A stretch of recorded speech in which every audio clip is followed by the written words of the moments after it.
ভারতে মোগল আমলের ঐতিহাসিক স্থাপনা লাল কেল্লায় জোর করে ঢোকার চেষ্টা করায় গ্রেপ্তার করা হয়েছে ৫ জন বাংলাদেশিকে। রাজধানী নয়াদিল্লি পুলিশের উপকমিশনার রাজা ভাটিয়া মঙ্গলবার সাংবাদিকদের এ তথ্য জানিয়েছেন। রাজা ভাটিয়া বলেন, গতকাল ৪ আগস্ট সকালে নয়াদিল্লির লাল কেল্লার অ্যাক্সেস কন্ট্রোল পয়েন্টে গ্রেপ্তার করা হয় ৫ বাংলাদেশি নাগরিককে। সবার বয়স ২০ থেকে ২৫ বছরের মধ্যে। তারা সবাই নিয়ম বহির্ভূতভাবে লাল কেল্লায় প্রবেশের চেষ্টা করছিলেন।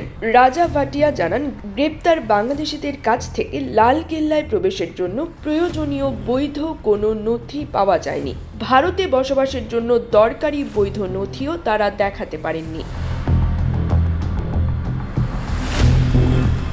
ভারতের স্বাধীনতা দিবস ১৫ আগস্ট। প্রতি বছর এই দিনে লাল কেল্লা ময়দানে সামরিক কুচকাওয়াজ হয়। এই কুচকাওয়াজের প্রস্তুতির জন্য প্রতি বছরই ১৫ জুলাই থেকে ১৫ আগস্ট পর্যন্ত লাল কেল্লায় সর্বসাধারণের প্রবেশ বন্ধ থাকে। তারা দাবি করেছেন যে জনসাধারণের জন্য লাল কেল্লা বন্ধ থাকার ব্যাপারটি তারা জানতেন না। আরও বলেছেন যে ৪ থেকে ৫ মাস আগে তারা ভারতে প্রবেশ করেছিলেন এবং নয়াদিল্লিতে শ্রমিকের কাজ করতেন।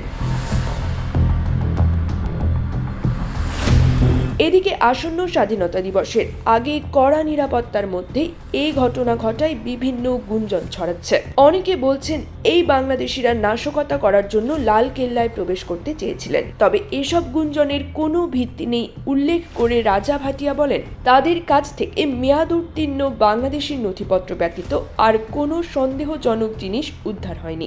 বর্তমানে তাদের জিজ্ঞাসাবাদ করা হচ্ছে। জিজ্ঞাসাবাদ শেষে তাদের বাংলাদেশে পাঠানোর ব্যবস্থা নেওয়া হবে।